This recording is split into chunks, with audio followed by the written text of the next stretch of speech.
युद्ध शुरू हुआ, वहां से सरसों का इंपोर्ट बंद हो गया, लेकिन अचानक से अगले साल सरकार ने पाम ऑयल का इंपोर्ट दोबारा से 29% बढ़ा दिया, जिससे अब देख रहे हो आप सरसों हमारी एमएसपी से भी नीचे बिक रही है।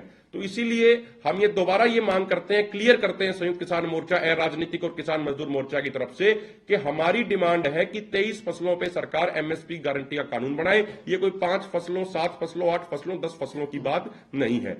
दूसरी बात साथियों, हम बार बार कई पत्रकार साथी पूछते हैं, सरकार अलग अलग तरीके से ये बात कहती है, सरकार के जिम्मेदार अधिकारी मीटिंग के दौरान भी कहते थे, बाद में भी आए कि भाई लगभग ज्यादातर मांगों पे सहमति किसानों के साथ बन गई है।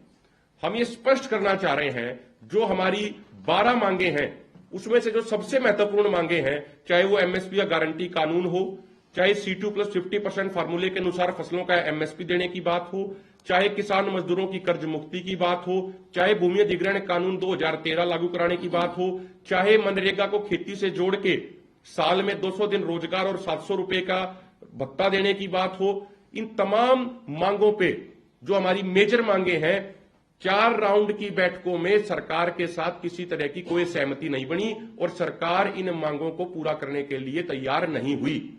सरकार की तरफ से मौखिक तौर पे जो बात कही गई 4 दौर की मीटिंगों में, वो भी आपको हम स्पष्ट कर देना चाहते हैं। जिन मांगों पे उन्होंने मौखिक तौर पे सहमति दी, उन्होंने कहा कि हम लखीमपुर खीरी के घायल किसानों को 10-10 लाख रुपए का मुआवजा देंगे, जो किसान शहीद हुए हैं उनके परिवार के एक-एक सदस्य को हम सरकारी नौकरी देंगे। 2020-21 के किसान आंदोलन के दौरान जितने भी केसेस हुए थे, उनमें से जो केसेस अभी भी चल रहे हैं, जो रद्द नहीं हुए, उनको भी सरकार वापस लेने को तैयार हो चुकी है 4 दौर की बैठकों में। इसके अलावा सरकार ने मौखिक तौर पर यह कहा था कि कृषि क्षेत्र को प्रदूषण एक्ट से, प्रदूषण कानून से बाहर निकाल देंगे और जो बिजली बिल जो ये पास हुआ है, खेती के सेक्टर को इससे बाहर रखा जाएगा। इसके अलावा उन्होंने ये कहा कि जो मसाला आयोग की जो घोषणा कर रखी है, सरकार जल्द से जल्द उस घोषणा को उसको क्रियान्वयन करेगी, उसको जमीन पे लागू करेगी। इस तरीके की जो बातें हैं, ये सरकार द्वारा 4 दौर की बैठकों में कही गई। लेकिन मैं रिपीट कर दूं, जो हमारी मेजर डिमांड है, चाहे वो एमएसपी गारंटी कानून हो, चाहे किसान मजदूरों की कर्ज मुक्ति की बात हो, चाहे C2+50% फार्मूला लागू करने की बात हो, इस तरीके की मांगों पे कोई भी किसी भी तरह की सहमति इनको पूरा करने पे 4 दौर की बैठकों में नहीं बनी। अगर कोई भी सरकार की तरफ से प्रतिनिधि ये कहता है कि भाई ज्यादातर मांगों पे सहमत हो गए लेकिन किसान फिर भी आंदोलन कर रहे हैं, तो मेरा मानना है कि सरकार के पदाधिकारी एक तरीके से पूरे देश को और किसानों को भ्रमित करने का कार्य कर रहे हैं। मैं प्रार्थना करूंगा ਇਹਨੂੰ ਵੀ ਦੁਬਾਰਾ ਸਪਸ਼ਟ ਕਰ ਦਿਓ ਕਿ ਉਦੋਂ ਵੀ ਆਪਾਂ ਨੂੰ ਮਤਲਬ ਪ੍ਰਪੋਜ਼ਲ ਦਿੱਤਾ ਗਿਆ ਸੀ। कौन सा जो आज उन्होंने बोलिया ना, पीयूष गोयल ने जो आज बोलिया, आप बता दें। आप बोल दो उसको। वो तो बोल दिया मैंने 5 फसलों का।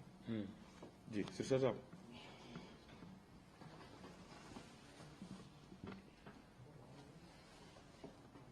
पत्रकार गुरु प्यारिओ, सब तो पहला फतेह करांगा वाहिगुरू जी का खालसा वाहिगुरू जी की फतेह। मेरे तो पहला सरदार जगजीत सिंह जी डलेवाल अमनु घाट जी ने ਤੁਹਾਨੂੰ ਮੰਗਾਂ ਦੇ ਪ੍ਰਤੀ ਜੋ ਸਰਕਾਰ ਦੇ ਨਾਲ ਗੱਲਬਾਤ ਹੋਈ, ਜੋ ਉੱਥੋਂ ਉਧਰੋਂ ਆਫਰ ਆਈਆਂ, ਸਾਰਾ ਵਿਸਤਾਰ ਨਾਲ ਦੱਸਿਆ। ਮੈਂ ਤੁਹਾਡੇ ਸਾਹਮਣੇ ਉਹ ਤੱਥ ਰੱਖਣ ਲੱਗਿਆ ਜੋ ਕਿ ਸਰਕਾਰ, ਹਰਿਆਣਾ ਸਰਕਾਰ, ਹਰਿਆਣਾ ਪੁਲਿਸ, ਜੋ ਕਿ ਮਾਨਯੋਗ ਪੰਜਾਬ ਹਰਿਆਣਾ ਹਾਈ ਕੋਰਟ ਨੂੰ ਗੁੰਮਰਾਹ ਕਰਕੇ, ਬਲੈਕਮੇਲ ਕਰਕੇ ਤੇ ਉਹ ਕਹਿੰਦੀ ਆ ਕਿ ਇਹ ਕਿਸਾਨ ਜਿਹੜੇ ਨੇ ਇਹ ਆਪਣੇ ਬੱਚਿਆਂ ਨੂੰ ਹਥਿਆਰ ਫੜਾ ਕੇ ਤੇ ਅੱਗੇ ਲਿਆ ਕੇ ਤੇ ਇਹ ਲਿਆਉਂਦੇ, ਜਦੋਂ ਕਿ ਬਿਲਕੁਲ ਝੂਠ ਆ। ਸਾਡੇ ਕਿਸੇ ਵੀ ਬੱਚੇ ਨੇ, ਮਿਸਾਲ ਹੈ ਕਿ 13 ਮਹੀਨੇ ਜਦੋਂ ਮੋਰਚਾ ਦਿੱਲੀ ਰਿਹਾ, ਕੋਈ ਕਾਰਵਾਈ ਇਸ ਤਰ੍ਹਾਂ ਦੀ ਨਹੀਂ ਹੋਈ, ਕਿਸੇ ਨੇ ਮਿੱਟੀ ਦੀ ਡਲੀ ਨਹੀਂ ਫੜ ਕੇ ਮਾਰੀ। ਔਰ ਉਦੋਂ ਵੀ ਅਸੀਂ ਜਿਹੜੇ ਬੰਦੇ ਸੀ ਫੜ ਕੇ ਪੁਲਿਸ ਦੇ ਜਿਹੜਾ ਸਾਹਮਣੇ FIR ਜਿਹੜਾ ਉਹ ਥਾਣਾ ਕੁੰਡਲੀ ਦੇ ਵਿੱਚ ਹੋਈਆਂ ਨੇ। ਹੁਣ ਅਸੀਂ ਤੁਹਾਨੂੰ ਦੱਸਣਾ ਚਾਹੁੰਦੇ ਹਾਂ ਕਿ 13 ਤਰੀਕ ਨੂੰ ਜਿਸ ਦਿਨ ਅਸੀਂ ਇੱਥੇ ਆਏ ਹਾਂ, ਕੁੰਡਲੀ ਜਿਹੜਾ ਖਨੌਰੀ ਬਾਰਡਰ ਦੇ ਉੱਤੇ ਸਤਿੰਦਰਪਾਲ ਨਾਂ ਦਾ ਪੁਲਿਸ ਮੁਲਾਜ਼ਮ, ਹਰਿਆਣਾ ਪੁਲਿਸ ਦਾ ਮੁਲਾਜ਼ਮ ਹੈ, ਸਤਿੰਦਰਪਾਲ ਉਹਦਾ ਨਾਂ ਆ। ਔਰ ਉਹ ਬੰਦਾ ਸਿਵਲ ਵਰਦੀ ਦੇ ਵਿੱਚ ਸਾਡੇ ਵਾਲੇ ਪਾਸੇ ਕਿਸਾਨਾਂ ਚ ਆ ਕੇ ਤੇ ਹਰਿਆਣਾ ਪੁਲਿਸ ਦੇ ਉੱਤੇ ਪੱਥਰਬਾਜ਼ੀ ਕਰ ਰਿਹਾ। ਅਸੀਂ ਜਦੋਂ ਵੇਖਿਆ ਕਿ ਇਹ ਕੀ ਹੋ ਰਿਹਾ, ਅਸੀਂ ਉੱਤੇ ਬਾਜ਼ ਨਿਗਾਹ ਰੱਖੀ। ਜਿਸ ਦਿਨ 14 ਤਰੀਕ ਆਈ ਉਸ ਦਿਨ ਤਾਂ ਕੰਮ ਰੁਕ ਗਿਆ। 14 ਤਰੀਕ ਨੂੰ ਦੁਬਾਰਾ ਫਿਰ ਉਹੀ ਕੰਮ ਉਹਨੇ ਕਰਨਾ ਸ਼ੁਰੂ ਕੀਤਾ ਤੇ ਮੈਂ ਉਹਨੂੰ ਬਾਹੋਂ ਫੜ ਲੈਂਦਾ। ਬਾਹੋਂ ਫੜ ਕੇ ਤੇ ਟਰਾਲੀ ਦੇ ਵਿੱਚ ਲੈ ਗਏ ਵੀ ਤੂੰ ਦੱਸ ਕੌਣ ਹੈ। ਉਹ ਸਪਸ਼ਟ ਹੋਇਆ ਕਿ ਇਹ ਹਰਿਆਣਾ ਪੁਲਿਸ ਦਾ ਮੁਲਾਜ਼ਮ ਹੈ ਔਰ ਸਾਡੇ ਪੰਜਾਬ ਇਲਾਕੇ 'ਚ ਸਾਡੇ ਕਿਸਾਨਾਂ ਦੇ ਵਿੱਚ ਆ ਕੇ ਸਿਵਲ ਵਰਦੀ ਦੇ ਵਿੱਚ ਉਹ ਹਰਿਆਣਾ ਪੁਲਿਸ ਦੇ ਉੱਤੇ ਪੱਥਰ ਮਾਰ ਕੇ ਸਾਨੂੰ ਬਦਨਾਮ ਕਰ ਰਿਹਾ। ਔਰ ਉਹਦੇ ਸੰਬੰਧ ਵਿੱਚ ਆਹ ਤੁਸੀਂ ਵੇਖ ਸਕਦੇ ਹੋ ਕਿ ਮੁੱਖ ਅਫਸਰ ਜਿਹੜਾ ਥਾਣਾ ਸਤਰਾਣਾ ਹੈ ਉਹਨੂੰ ਆ ਡਿਪਟੀ ਸਾਹਿਬ ਨੇ ਜਿਹੜੀ ਦਰਖਾਸਤ ਜਿਹੜੀ ਆ ਉਹ ਮਾਰਕ ਕੀਤੀ ਆ ਔਰ ਲੰਬੀ ਦਰਖਾਸਤ ਹੈ। ਮੇਰਾ ਕਹਿਣਾ ਇਹ ਆ ਕਿ ਜੇ ਕਿਤੇ 14 ਤਰੀਕ ਨੂੰ ਜਿਹੜਾ ਪੁਲਿਸ ਮੁਲਾਜ਼ਮ ਹਰਿਆਣੇ ਦਾ ਸਿਵਲ ਵਰਦੀ 'ਚ ਫੜਾਇਆ, ਜੇ ਉਸ ਦਿਨ ਪੰਜਾਬ ਸਰਕਾਰ ਉਹਦੇ ਤੇ ਪਰਚਾ ਕਰਕੇ ਉਹਨੂੰ ਜੇਲ੍ਹ ਬੰਦ ਕਰ ਦੇ ਤੇ ਸਾਰੇ ਮੀਡੀਆ ਦੇ ਵਿੱਚ ਇਹ ਗੱਲ ਜਿਹੜੀ ਸੀ ਆਉਂਦੀ, ਤਾਂ ਫਿਰ ਜਿਹੜਾ 21 ਤਰੀਕ ਨੂੰ ਜੋ ਕੁਝ ਹੋਇਆ ਇਹ ਨਹੀਂ ਸੀ ਹੋਣਾ। ਇਹਦੇ ਵਿੱਚ ਇਹ ਦੋਵੇਂ ਸਰਕਾਰਾਂ ਜਿਹੜੀਆਂ ਨੇ ਇਹ ਜ਼ਿੰਮੇਵਾਰ ਨੇ। ਅਗਲੀ ਗੱਲ ਮੈਂ ਇੱਕ ਹੋਰ ਕਰਨੀ ਚਾਹੁੰਦਾ ਕਿ 21 ਤਰੀਕ ਨੂੰ ਜਿਹੜੇ ਕਹਿੰਦੇ ਨੇ ਕਿ ਰਬੜ ਦੀਆਂ ਗੋਲੀਆਂ ਚਲਾਈਆਂ ਸੀ, ਹੁਣ ਇਹ ਦੱਸੋ ਵੀ ਕਦੀ ਰਬੜ ਦੀ ਗੋਲੀ ਵੀ ਸਿਰ 'ਚੋਂ ਪਾਰ ਹੋਈ ਆ? ਆ ਪੱਟਾਂ 'ਚ ਵੱਜੀਆਂ, ਬਾਹਾਂ ਦੇ ਵਿੱਚ ਆਰ ਪਾਰ ਹੋਈਆਂ, ਕਿੰਨੇ ਸਰੀਰ ਜਿਹੜਾ ਉਹ 12 ਬੋਰ ਦੇ ਦਾਣੇ ਲਾ ਕੇ ਸਾਰਾ ਸਰੀਰ ਜਿਹੜੇ ਨੇ ਉਹ ਛਾਨੀ ਹੋਏ ਨੇ। ਫਿਰ ਜਿਹੜੀ ਸ਼ੁਭਕਰਨ ਦੀ ਜਿਹੜੀ ਮੌਤ ਹੈ ਉਹ ਤੁਹਾਡੇ ਸਾਹਮਣੇ ਆ ਚੁੱਕੀ ਹੈ।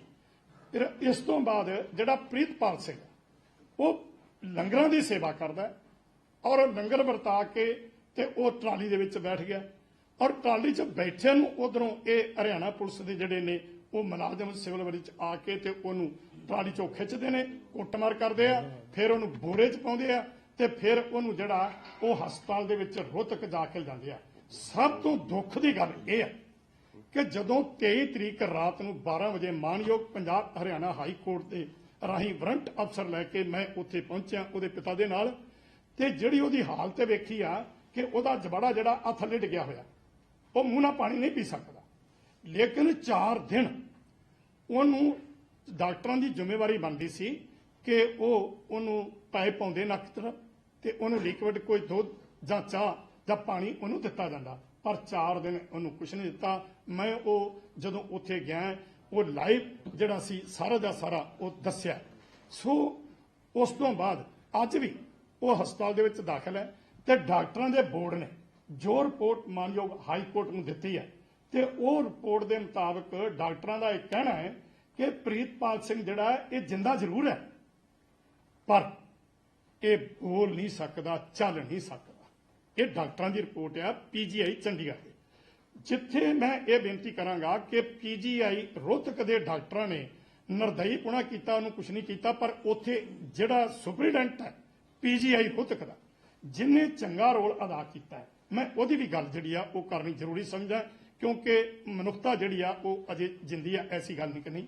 ਰੋਹਤਕ ਦੇ ਪੀਜੀਆਈ ਦੇ ਡਾਕਟਰ ਜਿਹੜਾ ਸੁਪਰੀਡੈਂਟ ਹੈ ਕੁੰਦਨ ਨਾਂ ਹੈ ਉਹਦਾ, ਉਸ ਬੰਦੇ ਨੇ ਜਦੋਂ ਮੇਰੀ ਗੱਲ ਸੁਣੀ ਆ ਤੇ ਗੱਲ ਸੁਣਨ ਤੋਂ ਬਾਅਦ ਉਹਨੇ ਜਿਹੜਾ ਫਿਰ ਡਾਕਟਰ ਨਾਲ ਭੇਜੇ ਨੇ, ਐਂਬੂਲੈਂਸ ਜਿਹੜੀ ਆ ਉਹ ਭੇਜੀ ਆ ਤੇ ਉਹਨੇ ਇੱਥੇ ਪੀਜੀਆਈ ਚੰਡੀਗੜ੍ਹ ਦੇ ਵਿੱਚ ਰੈਫਰ ਕੀਤਾ ਤੇ ਉਸ ਤੋਂ ਬਾਅਦ ਉਹਦਾ ਜਿਹੜਾ ਇਲਾਜ ਚੱਲ ਰਿਹਾ। ਸੋ ਹਰਿਆਣਾ ਸਰਕਾਰ, ਕੇਂਦਰ ਸਰਕਾਰ ਇਹ ਸਾਨੂੰ ਬਦਨਾਮ ਕਰ ਰਹੀ ਆ ਕਿ ਇਹ ਹਥਿਆਰਬੰਦ ਹੋ ਕੇ ਆਏ। ਅੱਜ ਤੱਕ ਤੁਸੀਂ ਦੱਸੋ ਵੀ ਕੋਈ ਵੀ ਹਥਿਆਰ ਕਿਸੇ ਸਾਡੇ ਬੱਚਿਆਂ ਵੱਲੋਂ ਚੱਲਿਆ, ਪਰ ਦੂਸਰੇ ਪਾਸੇ ਅਸੀਂ ਉਹਨਾਂ ਦੇ ਸਾਰੇ ਜਿਹੜੇ ਨੇ ਉਹ ਪਰਦੇ ਫਾਸ ਕਰ ਦਿੱਤੇ ਆ।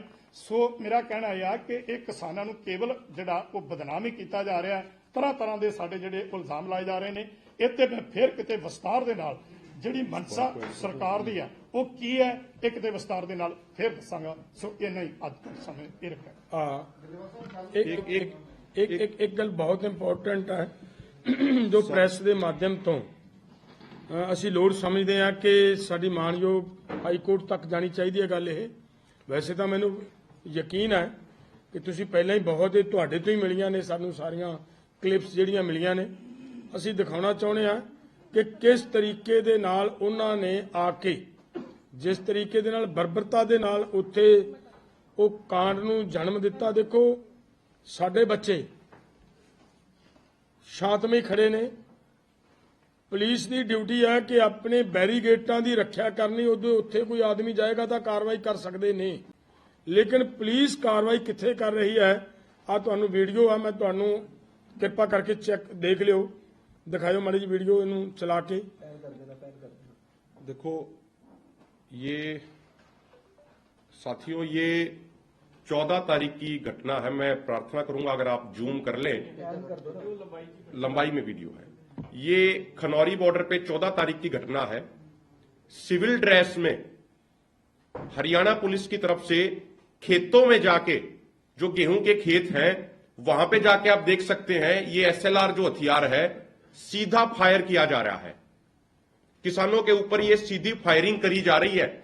लेकिन उल्टा हरियाणा पुलिस, हरियाणा सरकार हमारे माननीय हरियाणा पंजाब हाईकोर्ट को गुमराह करने का प्रयास कर रही है।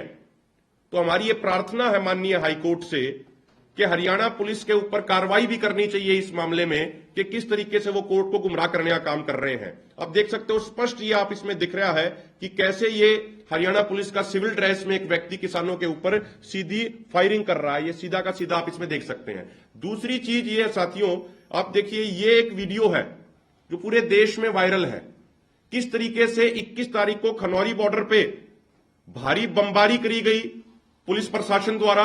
उसके बाद सिविल ड्रेस में लोग आते हैं जो पुलिस के गियर पहने हुए थे, सारे के सारे पुलिस की वो शील्ड लिए हुए थे हाथ में, और वो ट्रैक्टरों को तोड़ रहे हैं, गाड़ियों को तोड़ रहे हैं। जो हमारे बुजुर्ग थे उनको ट्रॉलियों में जो सो रहे थे उनको उतार के नीचे पीटा गया।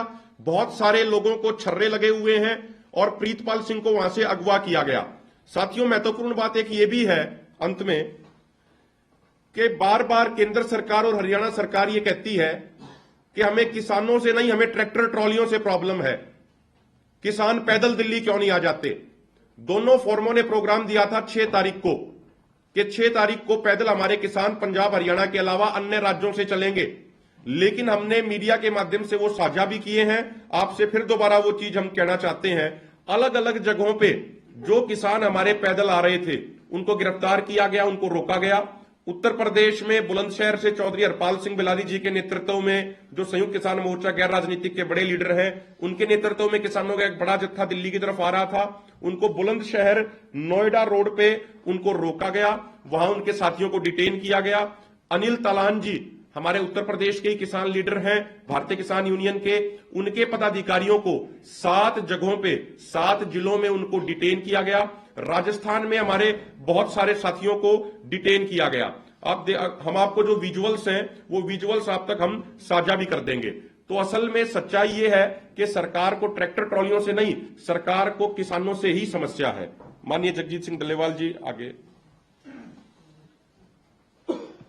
ये जो आपके सामने बातचीत रखी सिरसा साहब ने, हम ये मानते थे कि ये बात पूरी तरह जानी चाहिए, हमारी हाईकोर्ट के पास ये बात जानी चाहिए। देखिए, जो कल का प्रोग्राम है, जो हमने रेल रोको का प्रोग्राम किया है, ये पूरे पंजाब के अंदर लगभग 60 जगह पे ट्रेन रोकी जाएगी, 60 पॉइंटों के ऊपर 60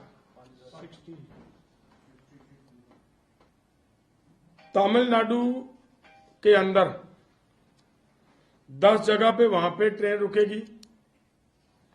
एक संगठन ने, अभी तक मुझे इन्फॉर्मेशन आई है केवल एक संगठन की यूपी से, 2 संगठनों की अभी तक उनके साथ तालमेल नहीं हो पाया। जिस एक संगठन ने वो करना कार्यक्रम, उन्होंने ये बताया कि हम मेरठ और गुजरात जंक्शन के ऊपर 2 पॉइंटों के ऊपर वो भी मतलब वहां पे ट्रेन रोकेंगे। उड़ीसा में 4 से लेकर 6 जगह पे ट्रेन रुक सकती है। इसी तरीके से कर्नाटक के अंदर कई जगह पे ट्रेन रुकेगी, बिहार के अंदर भी ट्रेन रुकेगी, राजस्थान और मध्य प्रदेश, कर्नाटक, केरला, आंध्र प्रदेश, इन सभी राज्यों में ट्रेन रुकेगी। और हो सकता है जो दूसरे साथी हैं, आज शाम तक उनकी भी रिपोर्ट हमारे पास आ जाएगी। कल तो फिर सभी को पता चल जाएगा कहाँ कहाँ पे रोकी जाएगी ट्रेन। 4 से लेकर 5 जगह पे हरियाणा के अंदर, जहां पे इन लोगों ने हालात इमरजेंसी जैसा बना रखा है, ऐसा हालात बना हुआ हरियाणा के अंदर कि किसी को घर से बाहर नहीं निकलने दिया जा रहा, एकदम कर्फ्यू जैसा माहौल है। लेकिन वहां पे भी 4 से लेकर 5 जगह पे हमारे हरियाणा के भी लोग ट्रेन की पटड़ी पर आएंगे। ये जो हमारा प्रोग्राम था वो भी आपको अपडेट करना जरूरी था, ये हम समझते थे। एक बात, जैसे पंजाब सरकार के साथ जुड़ी हुई हमारे सिरसा जी ने बात कही है, उसके ऊपर थोड़ी बहुत मैं ये कहना चाह रहा हूं कि देखिए, ट्रैक्टर तोड़े गए हैं, 200 से अधिक हमारे किसान जख्मी हुए हैं, उनकी अभी तक एमएलआर नहीं काटी गई, एफआईआर नहीं दर्ज की गई और बार बार सरकार को लेकर दिया गया है। क्या सरकार इसी रास्ते पे जब लोग चलेंगे कि भी जब रोड रोकेंगे तब जाकर वो एक्टिव होगी सरकार? सरकार को अपनी जिम्मेदारी समझनी चाहिए। इससे भी आगे मैं ये कहूंगा कि जो जख्मी हुए उनके संबंध में कार्रवाई करते हुए उनके ऊपर एफआईआर लॉन्च करवाते हुए ये सरकार जिम्मेदारी ले कि जख्मियों की भरपाई कैसे की जाएगी।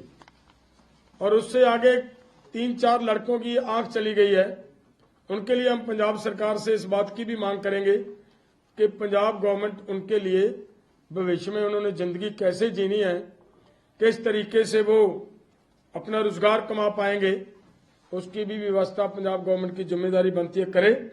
और उसके साथ साथ मैं ये कहना चाह रहा हूं कि पिछले दिनों में भारी मात्रा में गड़ेमारी की मार झेली है पंजाब के लोगों ने, पंजाब के किसानों ने, और अभी तक सरकार की ओर से कोई भी उसके ऊपर एक्टिविटी नजर नहीं आ रही। सरकार इसके ऊपर तुरंत ध्यान दे। और आगे की बात यह है कि अभी तक गेहूं को भी पानी की जरूरत है। जिन लोगों ने आलू की खेती पटने के बाद और कोई फसलें बीजनी है, उनको भी अभी नहर के पानी की जरूरत है। सरकार जिस तरीके से नहरों के पानी की बंदी का प्रोग्राम बना रही है, हमारा निवेदन है सरकार इसके ऊपर भी गौर करे, कहीं पे भी किसी नहर की बंदी ना की जाए ताकि किसानों को और नई विपदा ना झेलनी पड़े। हमारा आज की प्रेस के ऊपर जो मैंने बात कहनी थी वो कह चुके हैं। अगर किसी का भी किसी तरह का कोई सवाल है तो वो एक बात मैं आपको ये बता दूं कि ये जो आप जो सवाल कर रहे थे कि भाई उन साथियों ने जो हमारे कुछ साथियों ने हमें पत्र लिखकर कहा है, उस पत्र का जवाब पत्र के माध्यम से ही हमने उनको दिया है। ये पत्र उनके पास चला गया और आपके सामने भी हम ये क्लियर करना चाहते हैं कि ये पत्र है। एकता से कोई नहीं भागता।